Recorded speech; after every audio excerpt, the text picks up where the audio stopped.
Chers collègues enseignants, chers étudiants de l'Université Hassan II de Casablanca, notre université a investi dernièrement dans une plateforme e-learning bien pour l'enseignement à distance.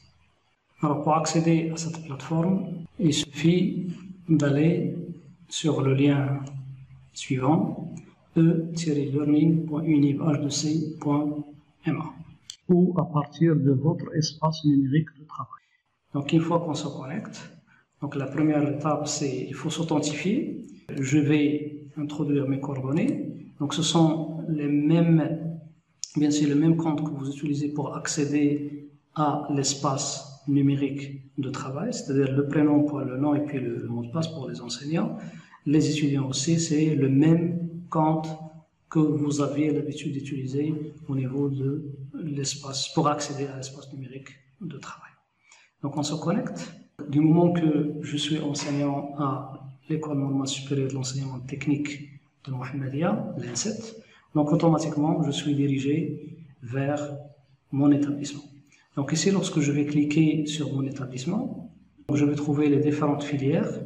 Donc à l'ENSET, nous avons le diplôme universitaire de technologie, les filières d'ingénieur et la licence professionnelle. Donc si je prends le cas de filière d'ingénieur par exemple, nous avons 6 filières d'ingénieurs. Si je prends cette filière d'ingénieur, génie électrique, donc automatiquement, on va avoir les 6 semestres de la filière, du semestre 1 jusqu'au semestre 6. Et donc si on part sur le semestre 1, par exemple, on va trouver les différents modules de ce semestre. Donc ils sont déjà préconfigurés. Donc l'enseignant n'a qu'à venir et alimenter son cours. Donc si je prends le cas de l'informatique 1 par exemple, nous avons 2 éléments de module, algorithmique et programmation en langage C et système d'exploitation UX. Donc si je pars sur le module algorithmique et programmation, donc voilà, il y a par exemple les 4 sections, ou bien on peut chapitre 1, chapitre 2, ou bien partie 1, partie 2 et partie 3. Ok, donc voilà un peu la nouvelle plateforme. Donc elle est vraiment hyper simple à exploiter.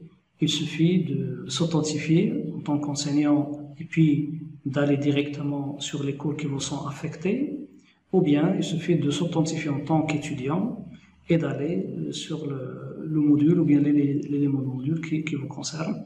Donc si moi je pars par exemple en tant qu'enseignant, je pars sur mes cours ici.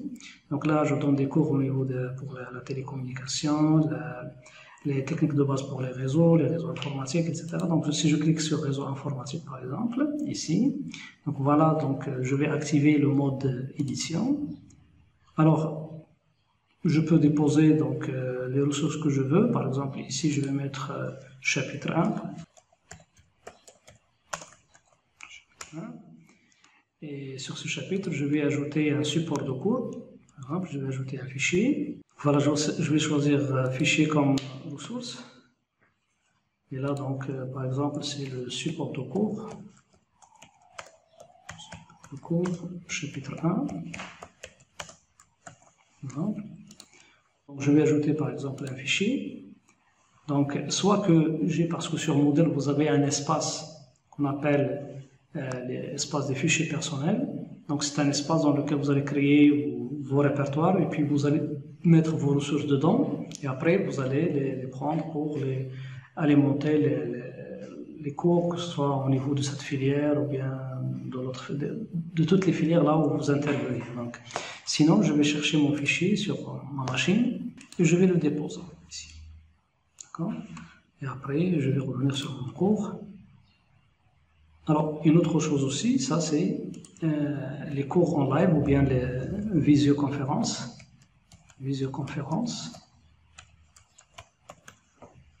Donc là, pour faire de la visioconférence, donc vous avez le Big Blue Button. Alors, comme vous savez, le Big Blue Button est une application open source. Donc, ça a été installé par le prestataire sur notre propre plateforme. Et par conséquent, l'utilisation de Big Blue Button permettra l'accès. D'ailleurs, l'accès à tous les supports de cours sur la plateforme, il est gratuit du moment que les adresses IP, notre plateforme fait partie du réseau Marwan et les adresses IP de nos plateformes sont déclarées auprès de l'ANRT comme des adresses IP avec accès gratuit, c'est-à-dire les étudiants, les enseignants, lorsqu'ils accèdent à la plateforme, ils ne payent pas le flux data.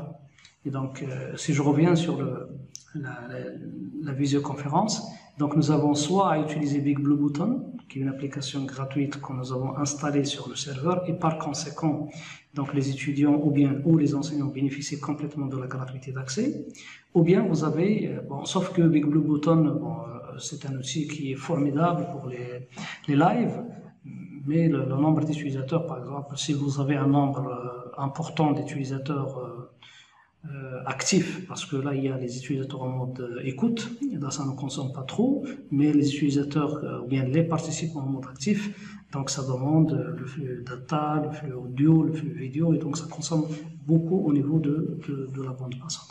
Donc soit on utilise par exemple le Big Blue Button ou bien le Blackboard Collaborate. Mais on sort de la plateforme et donc les serveurs sont installés à l'étranger et par conséquent l'exploitation de Collaborate génère des frais de connexion.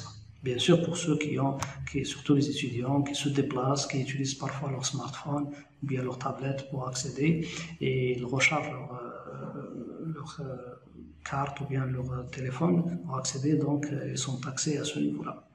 D'accord? Donc par contre le Big Blue Button il est complètement gratuit. Donc si j'ajoute une visioconférence avec Big Blue Button, et donc voilà, donc il suffit de, par exemple, cours live 1, je donne un simple exemple, et comme ça je peux envoyer automatiquement une notification aux étudiants. Donc là vous pouvez mettre un message d'accueil, et aussi vous pouvez cocher les étudiants ne peuvent pas accéder au live tant que l'enseignant n'est pas là. C'est-à-dire il faut que l'enseignant s'est connecté à la session. Et puis, à ce moment-là, les étudiants peuvent se connecter aussi. Parce que ça ne sert à rien d'avoir des étudiants dans une salle de visioconférence, alors que l'enseignant qui va animer le cours n'est pas là. Donc voilà, et puis vous pouvez spécifier qui sont les utilisateurs, vous pouvez exclure des utilisateurs, etc. Vous pouvez configurer quand est-ce que ça va démarrer, quand est-ce que ça va arrêter, et ainsi de suite. Donc voilà, donc enregistrer, revenir au cours.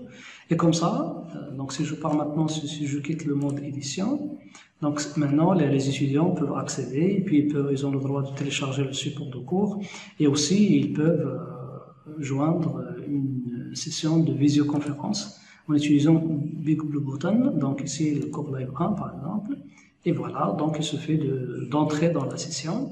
Si vous avez besoin d'aide, nous sommes à votre disposition et merci.